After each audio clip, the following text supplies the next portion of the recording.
ప్రభు నామానికే మహిమ కలుగును గాక. కూడి వచ్చిన మీ అందరికీ కర్మల ఆత్మీయ సహవాస సంఘ విశ్వాసులందరికీ మన ప్రభువును ఆయన ప్రియ కుమారుడునైన యేసుక్రీస్తు వారి శ్రేష్టమైన నామంలో శుభములు మరియు అందరికీ వందనాలు. యెహెజ్కేలు గ్రంథం 24వ అధ్యాయాన్ని మనం ధ్యానం చేసుకుంటున్నాం. యెహెజ్కేలు గ్రంథం 24వ అధ్యాయం. ఇందులో ముఖ్యమైన అంశం ఏంటంటే యెరూషలేమును గూర్చి 2 సూచనలు అంటే పోలికలు మనం చూస్తాం. మొదటిది మడ్డి కొండ.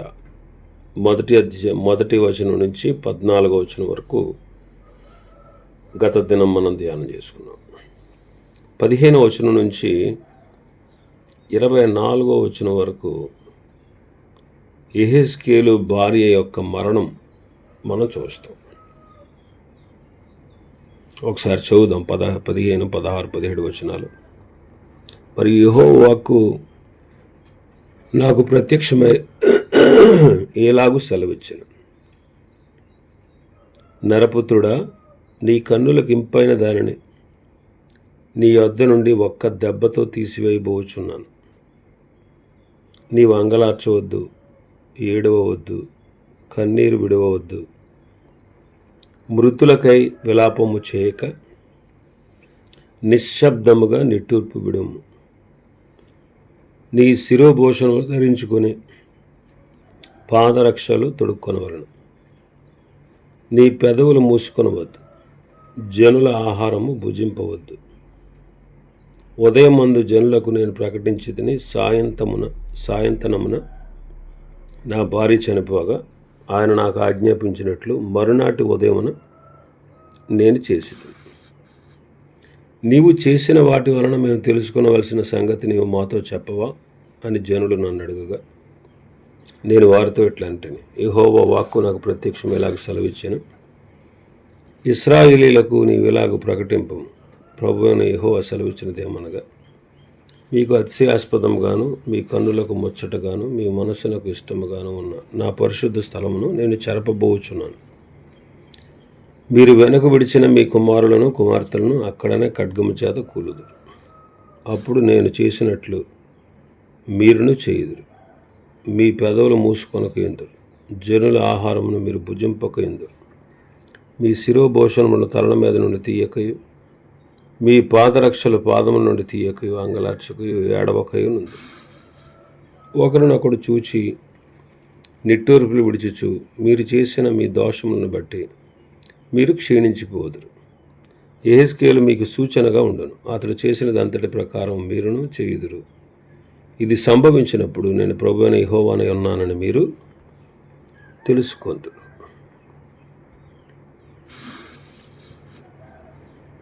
యెహెజ్కేలు కన్నులకు ఇంపైన దాన్ని అతని వద్ద నుండి తీసివేయబోచున్నాడు. నీవు అంగలార్చవద్దు, ఏడవవద్దు, కన్నీళ్లు విడవద్దు, జనులు ఇచ్చు ఆహారాన్ని భుజించవద్దు.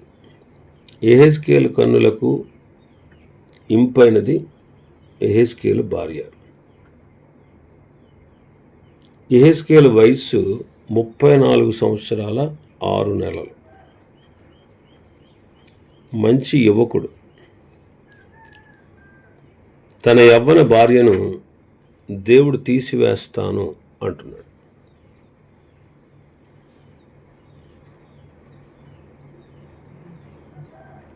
ఉదయాన్న ప్రభు ప్రకటించారు, సాయంత్రం అలా జరిగింది.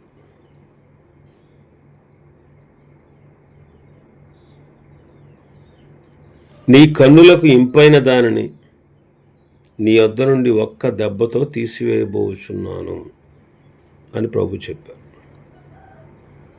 యెహెజ్కేలు కన్నులకు ఇంపైనది తాను ఎంతగానో ప్రేమిస్తున్నటువంటి తన భార్య. ఎందుకంటే యెహెజ్కేలు వారికి సూచనగా ఉన్నాడు. తన జీవితంలో సంభవించిన దానికి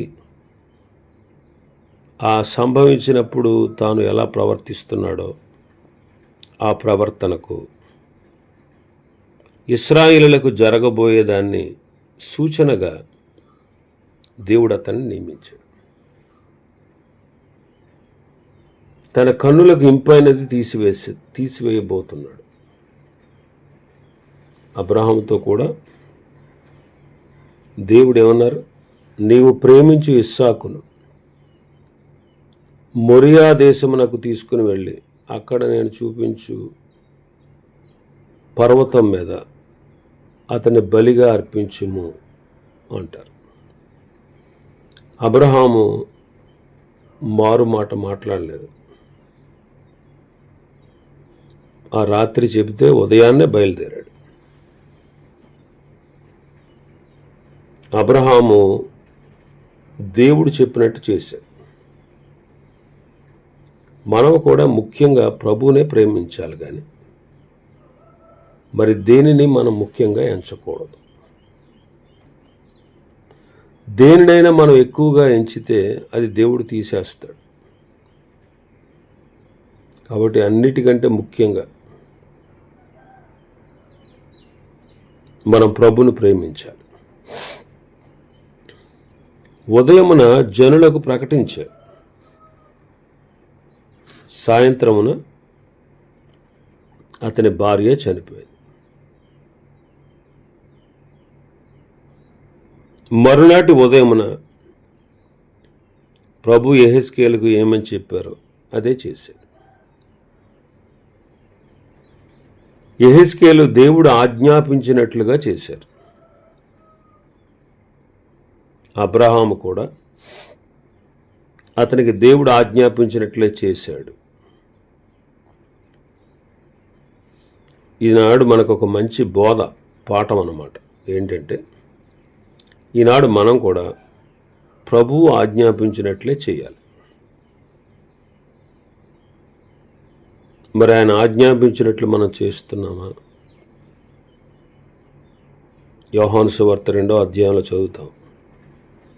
మరియా పరిచారకులను చూచి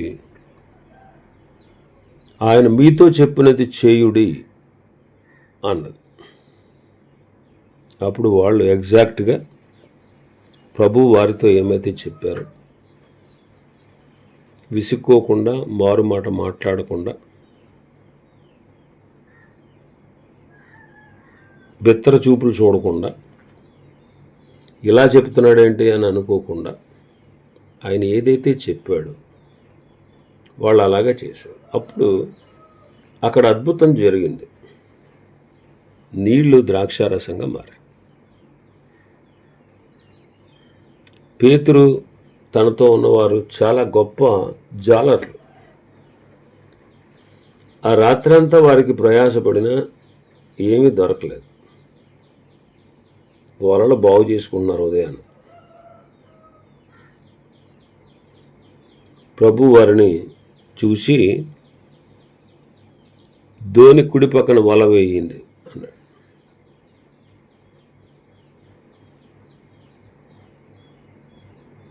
వాళ్ళు అలాగే చేశారు. వాళ్ళ అనుభవం, ఎక్స్పీరియన్స్ బట్టి పేతురు ఏమన్నాడు? ప్రభు, రాత్రంతా ప్రయాసపడ్డాం, అయినా మాకేం దొరకలేదు.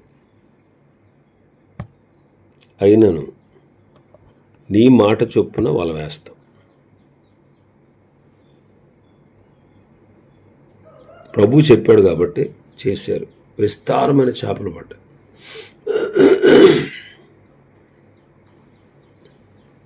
ఇశ్రాయేలీలు కూడా ఐగుప్తు నుంచి వచ్చిన తర్వాత అరణ్యయాత్ర ముగిశాక యెహోషువ నాయకత్వంలో వాళ్ళు కనాను దేశంలోకి ప్రవేశించక ముందు అడ్డుగా ఉన్నది ఎరుకు. కాబట్టి వాళ్ళు ప్రభువు చెప్పినట్టు చేశారు. ప్రతిదినం దాని చుట్టూ తిరగడం. ఒకసారి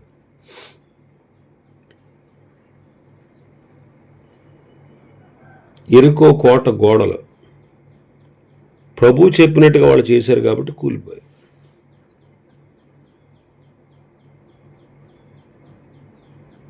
కాబట్టి యెహెజ్కేలు తనకు ఇంపైన దాన్ని నీవు కోల్పోవాలి అంటే, నేనేం చెప్పాను అలాగే చేయమంటే యెహెజ్కేలు ఖచ్చితంగా అలాగే చేశాడు. యెహెజ్కేలు కన్నులకు ఇంపైనది అంటే ఎంతో ప్రేమిస్తున్నాడు తన భార్యను. ప్రేమ గలవాడు అనమాట. ఎంతగా ప్రేమిస్తున్నాడంటే తన కన్నులకు ఇంపైన వ్యక్తి ఆమె. ఈనాడు మనం కూడా యెహెజ్కేలు వలె ప్రభువును ప్రేమించాలి. అన్నిటికంటే ముఖ్యంగా అందరికంటే ఎక్కువగా. తర్వాత ఒకరి ఎడల ఒకరు ప్రేమ కలిగి ఉండాలి. విక్కుటమైన ప్రేమ కలిగి ఉండండి అంటాడు పేతురు గారు తన మొదటి పత్రిక 1వ అధ్యాయం 22-23 వచనాల్లో.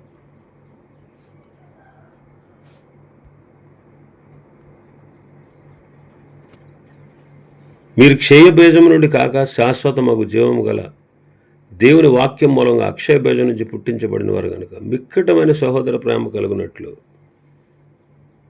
మీరు సత్యములకు విధేయులవుట చేత మీ మనస్సులను పవిత్రపరుచుకున్న వారండి ఒకరినొకడు హృదయపూర్వకముగాను మిక్కటముగాను ప్రేమించుడి. రెండవది మనం చూస్తే యెహెజ్కేలు దేవుడు ఆజ్ఞాపించినట్లు చేశారు. తన భార్య కొరకు అంగలార్చలేదు. మరుసటి దినాన ఏం చేయొద్దన్నాడు ఆయన? నీవు అంగలార్చవద్దు, ఏడవద్దు, కన్నీరు విడవద్దు. చనిపోయినప్పుడు ఎలాగైతే విలపిస్తారో అలా విలపించకుండా నిశ్శబ్దంగా నిట్టూర్పు విడుచు. నీ శిరోభూషణాలు ధరించుకో, పాదరక్షకులు తొడుక్కో, నీ పెదవులు మూసుకోవద్దు, జనులు పెట్టే ఆహారాన్ని నీవు భుజించవద్దు. ఇవన్నీ ప్రభు చెప్పారు. మరుసటి ఉదయమున యెహెజ్కేలు గారు దేవుడని యెహోవా చెప్పినట్లు చేశారు.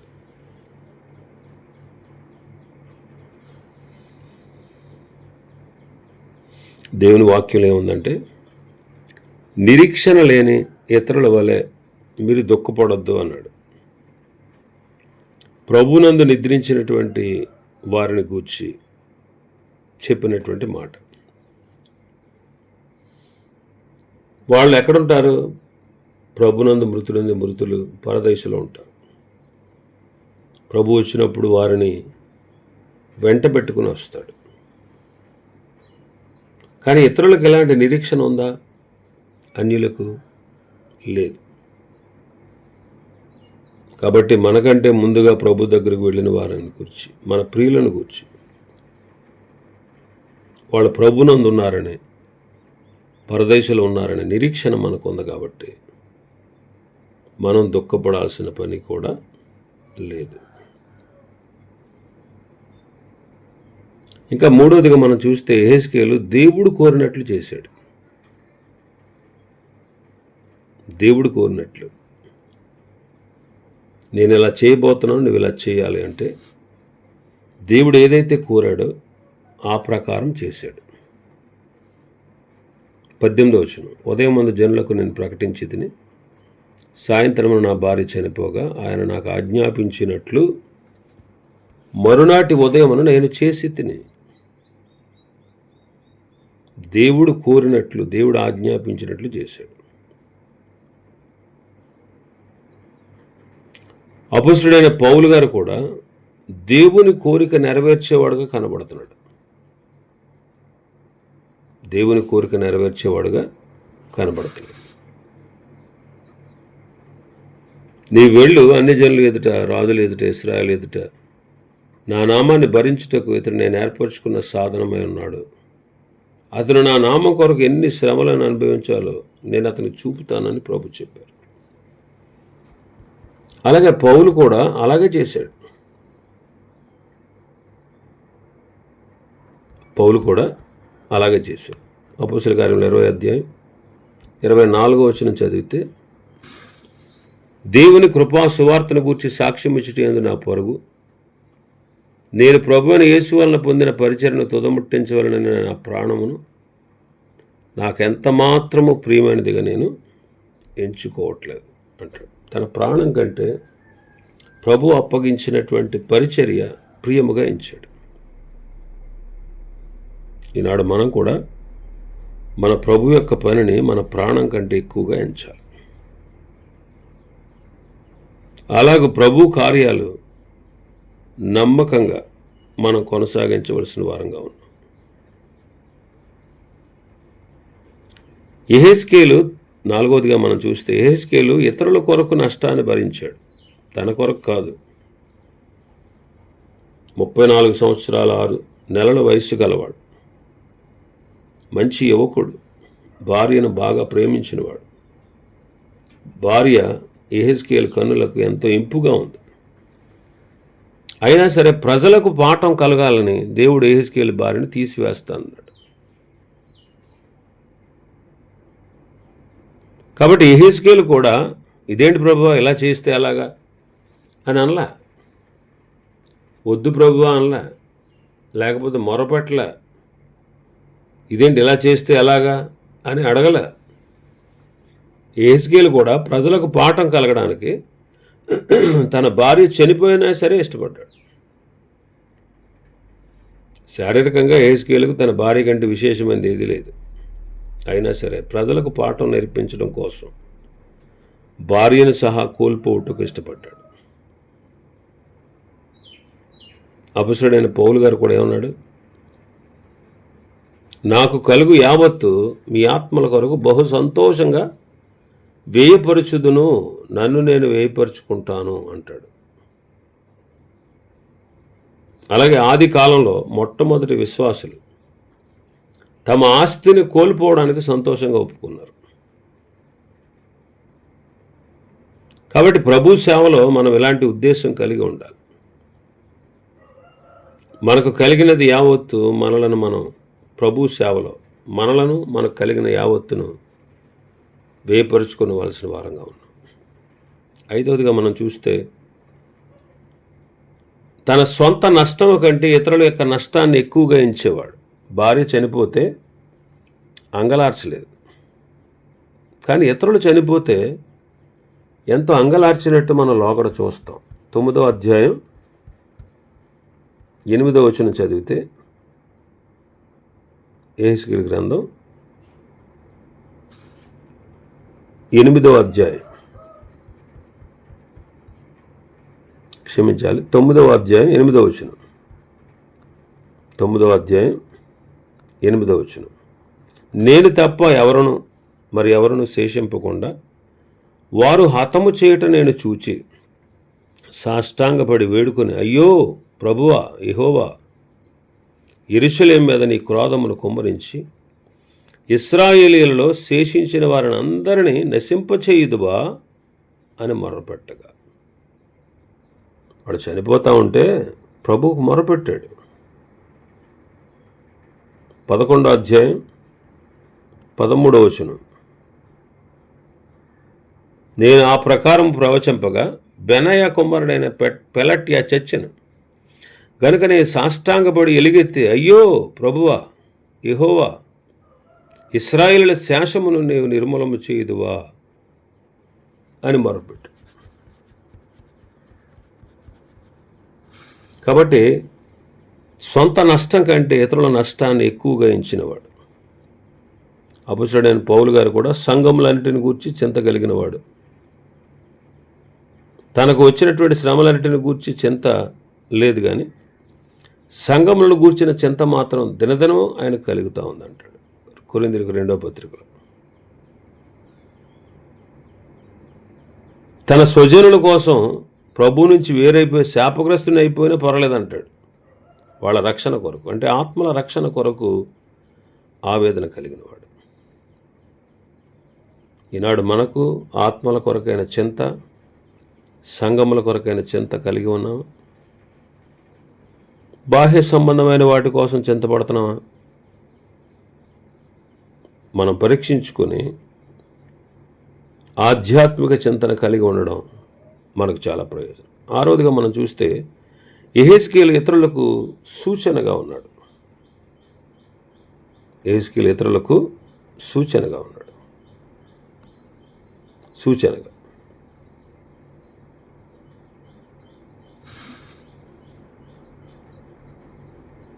19-20 వచనాలు మనం చూస్తే, నీవు చేసిన వాటిని వలన మేము తెలుసుకున్న సంగతి ఏంటో మాకు చెప్పు అని జనులు అడిగారు. ఆయన ఏం చెప్పాడంటే, మీకు అతిశయాస్పదంగా, మీ కన్నులకు ముచ్చటగా, మీ మనస్సుకు ఇష్టంగా ఉన్న నా పరిశుద్ధ స్థలాన్ని నేను చెరపబోతున్నాను. మీకు కూడా ఇలాంటి స్థితే కలుగుతుంది. యెహెజ్కేలు మీకు సూచనగా ఉన్నాడు అంటాడు.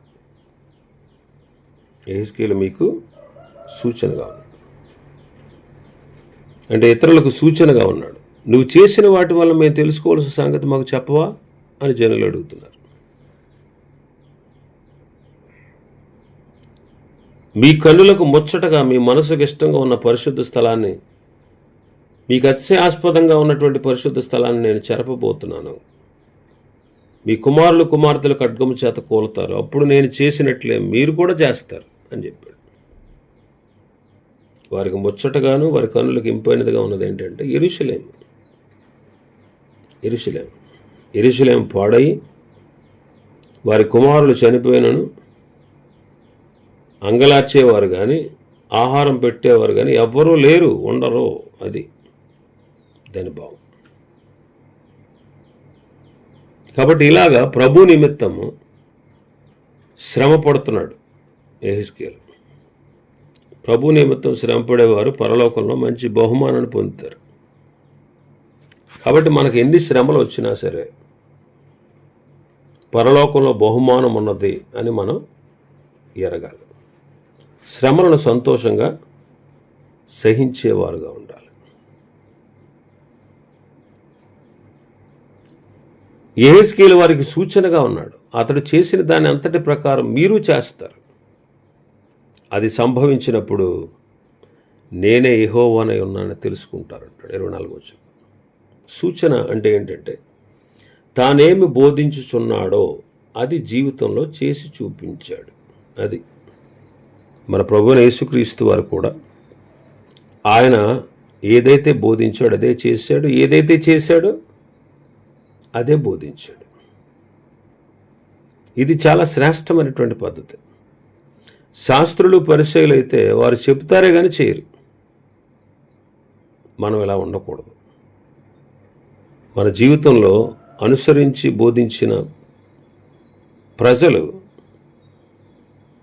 మనం ఎప్పుడైతే అనుసరించి బోధిస్తామో ప్రజలు ఆ వర్తమానాన్ని ఆలకించి మేలు పొందుతారు. పౌలు, శీల, తిమోతి తెస్సలోనికే పట్టణాలు పనిచేస్తూ ఉంటే వారెంతో మాదిరిగా జీవిస్తూ వాక్యాన్ని చెప్పిన కారణంగా వారు చెప్పినటువంటి వాక్యము అది వాళ్ళ చెప్పింది కాదు, దేవుని వాక్యమని ప్రజలు ఎంచి ప్రభువును అంగీకరించారు.